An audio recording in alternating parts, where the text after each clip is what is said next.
Hey, there he is. That's the first time I've Hey, seen Mangoose, how's it going? you. Hey, kid, how you doing, man? Hey, there he is. Look at this handsome motherfucker. We can't hear you, though. While we're at it, let's rename Hoarfrost to Hookerfrost, because I think that's funny. Tried my best just to catch a fucking smile, but for now I see myself ain't hitting the 35. Been awake 4 days, so we out living life. Pray to God, man, I hope I don't die. Been awake 4 days, so we out living life in the night. Pray to God, man, I hope I don't die in the night. God knows, and I think I know it too sometimes. Hey everyone, Medkit here. I'm trying out a new collaboration series with JPie and Mangoose. In this series, we talk about the remaining heroes that aren't in Pred yet, specifically what they'll be like in this game compared to OG Paragon. In this series, we talk about each hero in alphabetical order, starting with the Ice Queen herself, Aurora, and all the way to Zinx. Hope you guys enjoy. Let's talk about Aurora. So, if Aurora was to be in Pred, every hero in Pred has a passive. So what would her passive be? Would her role change? Would there need to be a brand new ability? Would her ultimate need to be reworked? Passives are somewhat, in my opinion, kind of easy to implement. But if you have to come up with a whole new ability or even revamp her ultimate or change her role, that's a little trickier, right? So eventually, if we have to kind of put these heroes on a tier list, I imagine on the top would be heroes that are probably easy, and then on the bottom would be fuckers like Wukong and Zinx. Sorry, J-Pie. You guys already kind of know what I feel about Aurora, right? My video, I think her passive could be that the statue, and if you hit spacebar mid-air, that'll proc the statue, and then it'll go on a cooldown. I don't know what the cooldown is because the math, that's up to the team to kind of balance out on their own, right? And then I came up with this. I did some digging and realized oh, hey, wait a minute. They wanted Aurora to be this geometry hero, but she's not really making walls. That's not her main focus. Her main niche was her ultimate, right? That's what made her strong, yeah. Yeah. What is an Aurora with her ultimate on cooldown though? Especially if you have a cleanse, then it's okay, you're just here. I mean, she's still pretty good. I think I've seen a lot of people make excellent use of her wall. It's also a great for her to engage, especially if you're with your team and trying to engage across a gap or something. But I mean, without her ultimate, people looked at her as a mage, but she hit like a bruiser. So as far as that goes, she was just there to survive through a team fight until the team could win. Lock people down in the middle of the fight, and then when she gets in trouble, just leap out of there with her statue, or just cut everybody off with her ice. So I think there was a lot more to Aurora than her ultimate, but it was definitely her ultimate that people fucking feared. Remember Honor of the Pure and Hunter's Guile? So in Purity Sensor, I think, Purity Sensor. Yeah, any cleanse card kind of renders her ultimate useless. Play Aurora a lot, but I can imagine that's your ultimate. That should be the ability that feels the best, and to unleash it feels good. And that any support can just pick up a card and just negate it completely. It kind of sucks. That's a bad feeling. Yeah. Gameplay wise.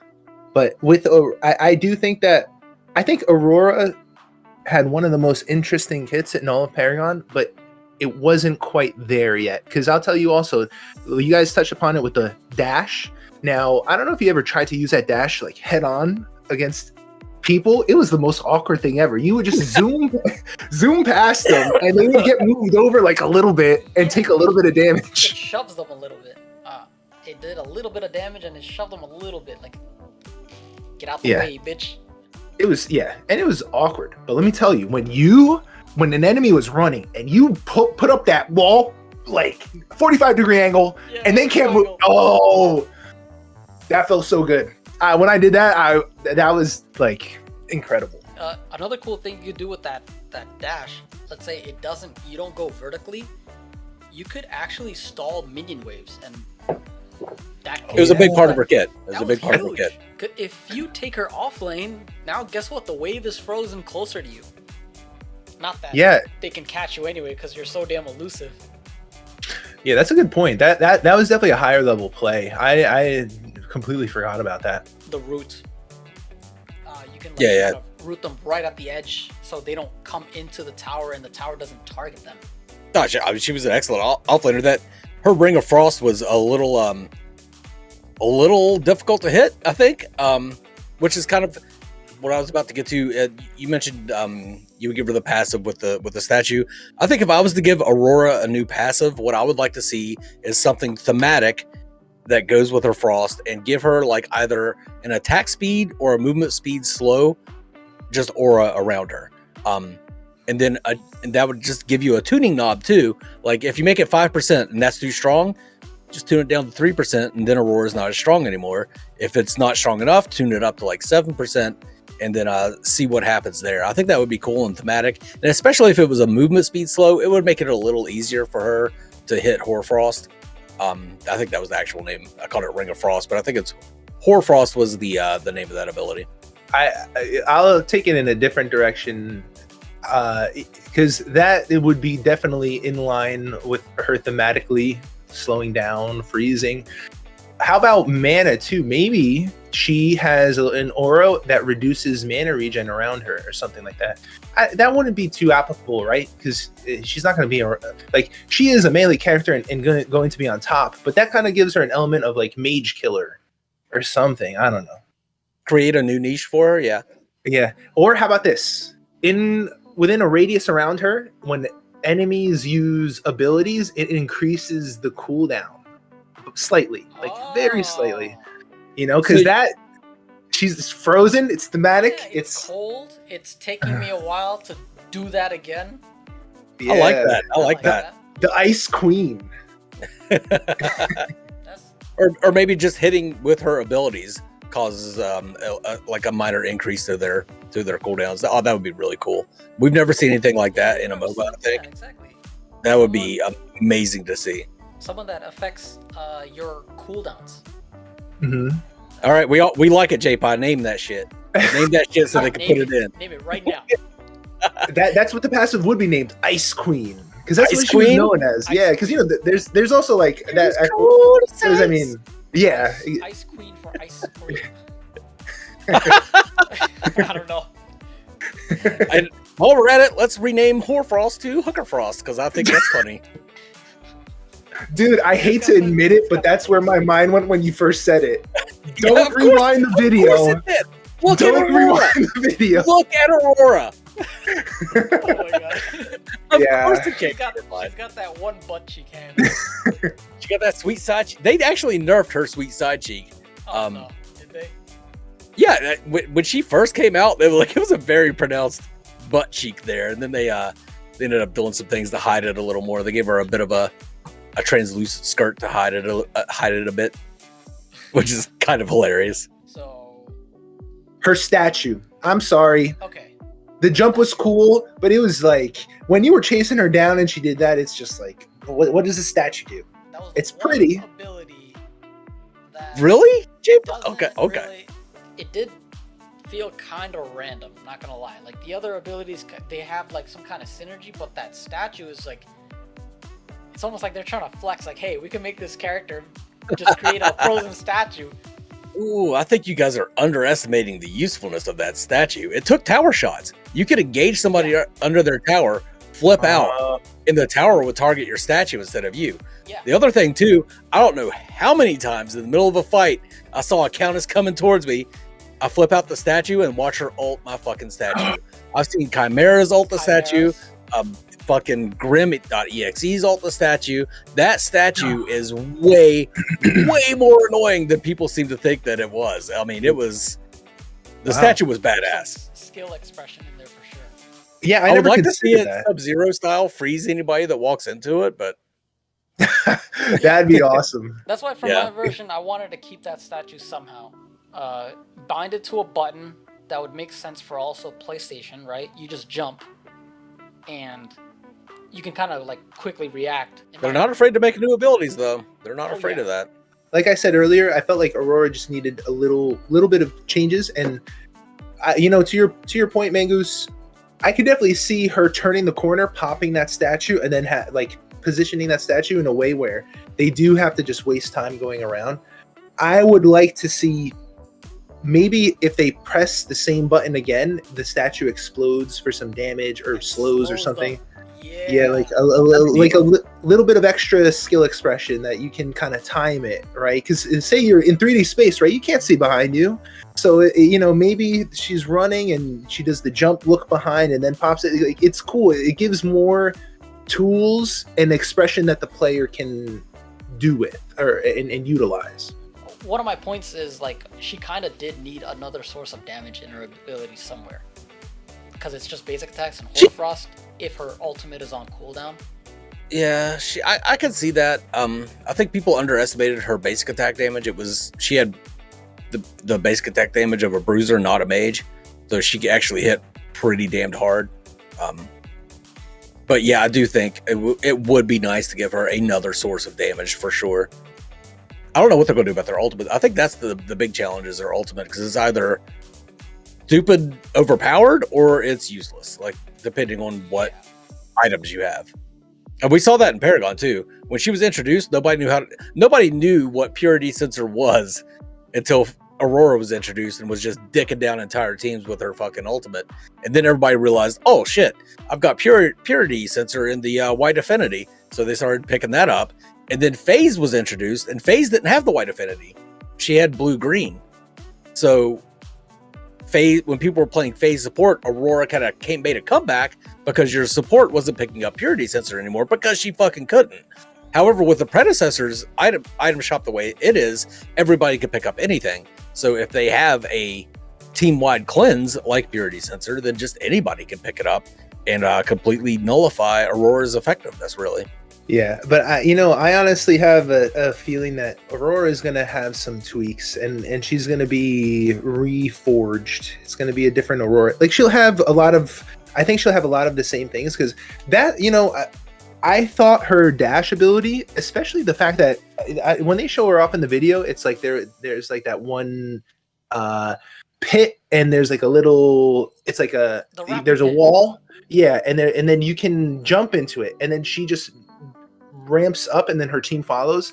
I think if they can really make it, I think it has to be more like Ymir from Smite, where it's just kind of like a ranged cast. I think realistically that's like the best, because it's just so difficult to, you have to be like a master at positioning to really utilize the dash in the old dash, Aurora dash, at the right moment to, and yeah, I just hope that there's a lot of cases or some kind of way that they'll be able to use a ramp like that, and your team can benefit, and then maybe you could just like, because in Paragon it just lasted an X amount of seconds. Maybe if you press it again, it just destructs. So that way, like if your team's running away, you guys can run up the ramp, and then when the other team is following, you just destroy the ramp. Let it go. You can do that in Paragon. Oh, you could? Yeah. That was a big part of her kit. Yep. Yeah. Oh. You would zoom up, somebody would be trying to follow you up the ramp, you just hit it again and just cast it, and then the ice breaks apart. How about this? How about you make it to where it's a little bit like spell break using the ice gauntlet? Your team actually moves faster along that ice path. So if you do use it just strictly as an engage, it has a little more functionality, but you can still angle it and use it as a wall to wall people off, wall people in, wall people away, whatever the fuck you want to do with that wall. Yeah, wasn't her Hoarfrost? It was, you kind of like rooted yourself a little bit for the cast. Didn't you have to? Yeah, that's what made it so hard to hit. You had to pause to cast it, and it was a delayed cast. So you had to be right directly on top of somebody to catch somebody in it. Because if they weren't slow or something, they were getting out of it. Because you're kind of like there for half a second. It is fast, but like it's still. If you she ducks at least. She ducks when she casts. yeah, I guess. But with I don't know how she'll manifest in Overprime, but with Pred, they have everybody has the blink, and they're going to take that into account, because that's going to, if she stays relatively the same, that's brutal engage. Blink, Hoarfrost. It's basically you're always getting a free trade for blinks. Like if Aurora is ganking whatever lane, like she could set up lanes for success basically. So say it's a mid laner, right? Gank mid lane and just blink in. The mid laner has no choice. They unless in most cases they don't have a choice. They just got to blink. And then at that point, the Aurora's mid laner now has a huge advantage. They got the blink, and they can just utilize that in the next 5 minutes. And I think that's like going to be one of the biggest things of Predecessor, blink management. What I would love to see too is you hit cryocism on somebody and they try and blink away and blink into their team and then freeze their entire team. Kind of like blinking away with a gadget mine on their head. Oh yeah, it hits them. They blink. Hey guys, what's up? Yeah, you fucked us. And then chain reaction. I actually feel like things like that are necessary in a MOBA because you always see like League of Legends like highlights. Sometimes like teammates just, I don't know if they were trolling each other during the game, but they just screw each other over. And having that potential. What were you thinking? Bringing that Aurora ult to our I don't know, blue camp. Yeah, and it's toxic that can happen, but I think you need that because it's kind of just broadens the experience of the game. And because with Paragon, Predecessor, and all of them, there's some limitations in 3D space, like you can't execute your own minions, which is a big part of Dota, not League, but and things like that. But I think I'm excited to see if there's any innovations in stuff like that where it's like a double-edged sword. In the right situation, it's lethal, but you can also just hurt your team. I think that'd be really cool. Her wall does that a lot, though. That's another thing I see back in Paragon is Aurora walling off her allies in such a way that they'd be screwed. That part of the safe lane in Paragon that it was like super high up. It's the one that's like really downhill. You go with your support in Paragon, and there's like a buff there, and then I think gold buff, right? Gold buff, and then there's like this drop. Yeah. You dash up there with Fing Mel and take their gold buff all the damn time. Yeah. You guys notice how high that is? It's pretty high, yeah. I don't think there's a point on Predecessor's map per se that is that high. Just jumping into the pits, just jumping into Fangtooth and OP pits, yeah. So I'm saying this because they kind of showcased Aurora's wall making ability with that particular area specifically, but we don't have that in Pred. So maybe they'll use that for maybe they'll showcase it towards like the Raptor pit or the Orb Prime pit, because there's these staircases, and then there's this little gap that you can kind of like go, but then the wall wouldn't really benefit too much. I don't know, because I've heard that, for example, there's some you guys know Galaxy Greaves, and that allows some like heroes who can never traverse the wall to traverse the wall. But apparently there's even places on the map now, this was a long time ago, it might have changed now, that how Kallari has the double jump. There was apparently places on the map where with Galaxy Greaves only Kallari can clear, because it's just she has that extra jump. That's kind of cool. What about Howie? Like, you jump with Galaxy Greaves and then you ult. Yeah, maybe too. In that conversation they only mentioned Kallari, but it's possible. Makes you wonder what the range of his new like ultimate rocket ultimate is. You know what I mean? How far away can you fire them rockets?